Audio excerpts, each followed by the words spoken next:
ngata-ngatain bahkan ngejatuhin anak kecil atau bocil hanya karena ngikutin template kontennya doang. Seharusnya lu malah bangga karena dijadikan inspirasi sama anak kecil tersebut. Hola netizen yang tercinta, konten kreator dengan akun @meddik kini tengah jadi sasaran netizen yang budiman setelah mengungkapkan kekesalannya lantaran konsep kontennya merasa ditiru oleh konten kreator lain. Dalam videonya, ia menyinggung seorang konten kreator dengan sebutan bocil yang konon meniru ciri khas kontennya. Menurutnya, akun peniru tersebut telah meniru seluruh aspek dalam setiap kontennya yang selama ini sudah cukup melekat dengan dirinya. Ia menjelaskan setiap konten kreator memiliki key visualnya masing-masing, sehingga ketika seseorang memiliki key visual yang khas, maka tidak boleh ada yang meniru key visual tersebut dan lebih baik membuat key visual sendiri. Meski tidak menyebutkan nama akun peniru atau yang disebut bocil tersebut, Meddik mengaku tidak masalah dengan hal ini. Ia mengatakan bakal mengganti konsep kontennya dan sudah bosan dengan key visual yang kini sudah dipakai oleh akun peniru tersebut. Dalam videonya itu tampak dibanjiri dengan hujatan kepada sang pemilik akun. Pasalnya, netizen yang berbakti justru tidak merasa sependapat dengan ketidaksetujuan Meddik tentang konten yang merasa ditiru. Alih-alih menganggap si peniru ini bocil, netizen yang budiman malah menilai bahwa Meddik sendiri justru menunjukkan sikap kekanak-kanakannya.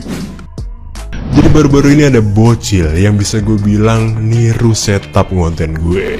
Gue tuh selalu respect sama semua konten kreator yang baru mulai, mau anak kecil, remaja, dewasa, atau even sampai orang tua. Tapi ada satu hal yang bikin gue gak respect adalah ketika mereka niru ciri khas konten kreator yang udah start duluan. Jadi nih Cil, ada yang namanya ATM, amati, tiru, modifikasi. Bukan ATP, amati, tiru, plek, ketiplek. Background api-apian di belakang gue tentunya bukan punya gue. Lo bisa cari di YouTube, ketik aja Cozy Fireplace, ketemu deh tuh. Silakan kalau lo mau pakai, itu hak lo. Tapi di sini yang jadi permasalahan adalah ketika lo niru semua aspek yang ada di setup konten gue. Ya, masalahnya ada di layout. Kalau nggak ngerti layout, searching. Gue semenjak konten itu belajar yang namanya key atau key visual. Dimana ketika lo udah mutusin pakai visual itu, ketika orang lihat visual yang lo pilih itu, ya mereka ingetnya ya lo. Makanya gue konsisten pakai key kayak gini. Tapi buat lo nih bocil, oke lah, nggak apa-apa, pakai aja kalau lo mau.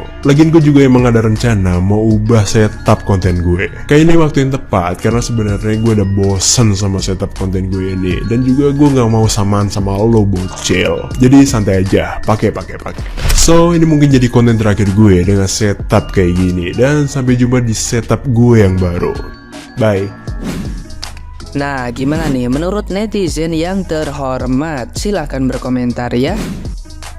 Bang, yang bikin gua nggak respect sama lu tahu nggak apa? Itu anak kecil bang. Ya Allah bang, harusnya kita rangkul. Kalau sudah merasa paling senior, paling duluan di TikTok. Cuman gara-gara ini doang nih kalian lihat ya. Cuma gara-gara si Ade ini pakai api-api yang di belakang ini nih, yang ini nih dipermasalahin ya Allah. Gue bingung nih. Sekarang yang bocil itu siapa? Si abang ini atau si anak kecil ini gitu loh. Yuk bisa yuk, katanya udah paling senior ya, udah yang paling punya setup seperti itu, ciri khas seperti itu, harusnya bisa berpikir lebih dewasa lagi. Serius.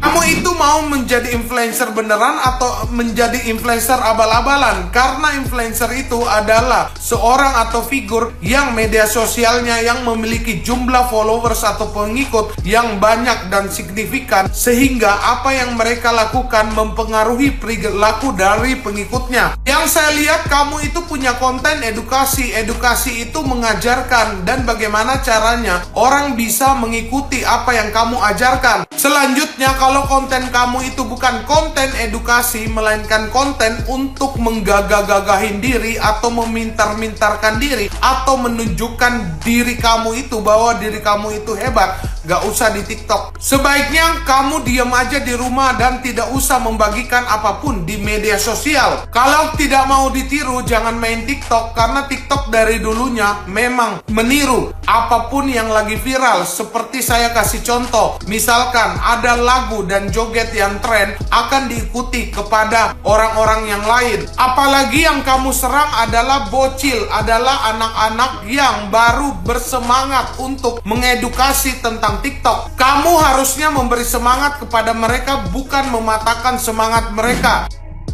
Jadi baru-baru ini ada bocil yang bisa gue bilang merasa ditiru setupnya sama bocil lainnya. Gue tuh selalu respect sama bos gue, karena kalau gue nggak respect sama dia, THR gue nggak turun. Nanti kalau nggak turun ya bahaya, jadi solusinya gue aja yang naik. Ada yang namanya ATM, amati, tiru, dan mekong. Karena kalau cuma amati dan tiru tapi nggak mekong, nanti bisa mekong. Tapi mekong pun sekarang harus sambil nonton gak sih? Karena nggak mungkin kita makan aja tapi nggak ada visualnya. Jadi silakan aja kalau lo mau mekong tanpa nonton, itu hak lu. Tapi yang jadi permasalahannya adalah lu bakalan bosen, atau bahasa maskulinnya bosnia. Tapi buat lo abang yang paling kreatif sedunia, gue jujur nggak mau samaan sama lo bang, karena lu maskulin sementara gue bakulin. Tapi minimal gue kalau ditiru ya gue seneng, artinya gue inspiring buat orang lain.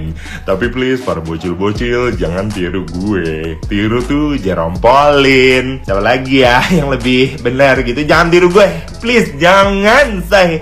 Gue tuh jelmaan Ratu Kobra Pantai Gading. Jangan ditiru deh, mau lo gedenya. Ini lucu nih, masa ada orang yang udah dewasa ngata-ngatain bahkan ngejatuhin anak kecil atau bocil hanya karena ngikutin template kontennya doang. Seharusnya lu malah bangga karena dijadikan inspirasi sama anak kecil tersebut. Maksud gue, anak kecil udah bisa ngonten, udah bisa ngedit-ngedit. Gue dulu pas kecil aja nggak bisa kayak dia. Masalahnya kan nih, orang yang udah dewasa ini ngata-ngatain si anak kecil hanya karena ada api unggun di belakangnya, di backgroundnya. Maksud gue itu template yang udah umum kali. Kayak contohnya Ewing HD aja dulu juga begitu coy. Jangan hanya karena follower lu lebih gede dari si anak kecil tersebut, lu jadi merasa si paling sepuh gitu. Memang umur tidak mencerminkan kedewasaan seseorang coy. Masa lu mau meluangkan waktu lu hanya untuk nyenggol anak kecil sih? Literally anak kecil. Medik, bener-bener ini drama terplot twist ya teman-teman ya. Kalian tahu kan selama ini si Medik kan cuma punya 2 following aja, ya nggak sih? Dan kemarin tuh aku cek 2 orang yang diikutin sama si Medik, itu kita nggak bisa tahu siapa yang di follow sama si Medik gitu, karena di privacy sama dia. Tapi hari ini privacy itu dibuka, dan ternyata salah satu dari orang yang di follow sama si Medik adalah si bocil Anas kreatif entusias itu guys. Jadi prahara yang selama ini dibuat sama si Medik itu sebenarnya Medik punya niatan untuk ngenaikin nama si Anas pak. Yang awalnya kita pikir dia itu pengen ngejatoin Anas karena plagiat, ternyata dia pengen naikin. Dan terbukti aja pak, 2 hari terakhir ini followersnya si Anas naik bahkan lebih banyak daripada si Medik. Kemarin saya bikin video soal Medik drama ini ya, followersnya si Anas masih 12.000, sekarang sudah 100 ribuan lebih banyak daripada si Medik sendiri. Applause buat si Medik ya. Drama ini terplot twist, lebih plot twist daripada dramanya si Shane Luker itu pak. Sekarang kreator-kreator termasuk saya, ayo sama-sama kita datangi profilnya si Medik, kita minta maaf bareng-bareng ya, karena sudah suzon banget temen-temennya. Kita pikir si Medik ini ngejelek-jelekin si Anas, ternyata lagi menaikin si Anas teman-teman.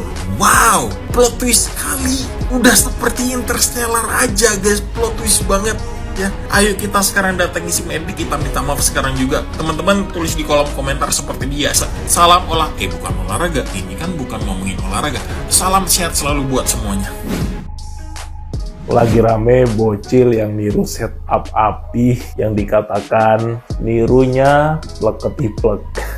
Jadi gini guys, kalau gua boleh mengomentari ya, si bocil ini itu bukan sembarang bocil ya, karena apa? Saya lihat editannya itu memang bagus banget ya. Editannya itu sangat bagus di usianya, bahkan mungkin lebih bagus dia daripada editan saya ya, karena saya males banget kalau ngedit itu.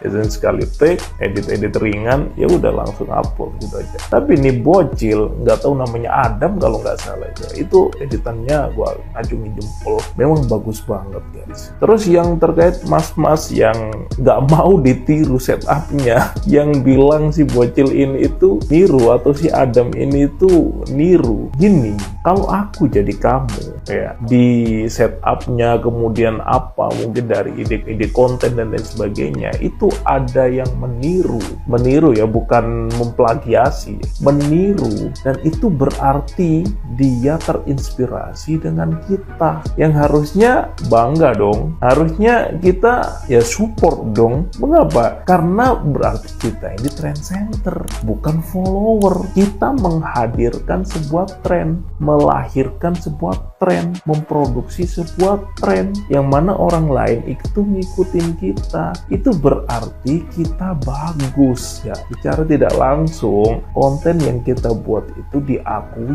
bagus. Itu harusnya lu bangga. Ya enggak, cuman gini, kalau aku melihat si mas-mas ini tuh bukan niatnya memang untuk mengenamentalkan si bocil, enggak. Kalau saya melihat sih mas-masnya ini tuh lebih ke apa ya, karena kontennya itu dia memberikan shock effect gitu loh, shock effect yang mana untuk menarik atensi dari viewer. Kalau menurutku sih gitu sih, dia tidak bermaksud untuk merendahkan atau menjadikan si bocil atau si Adam itu kena mental, tapi memang dia mengkonsep strategi kontennya seperti itu, yaitu memberikan shock effect, memberikan satu yang kontradiksi ya, kemudian yang dia gunakan sebagai strategi untuk menarik atensi.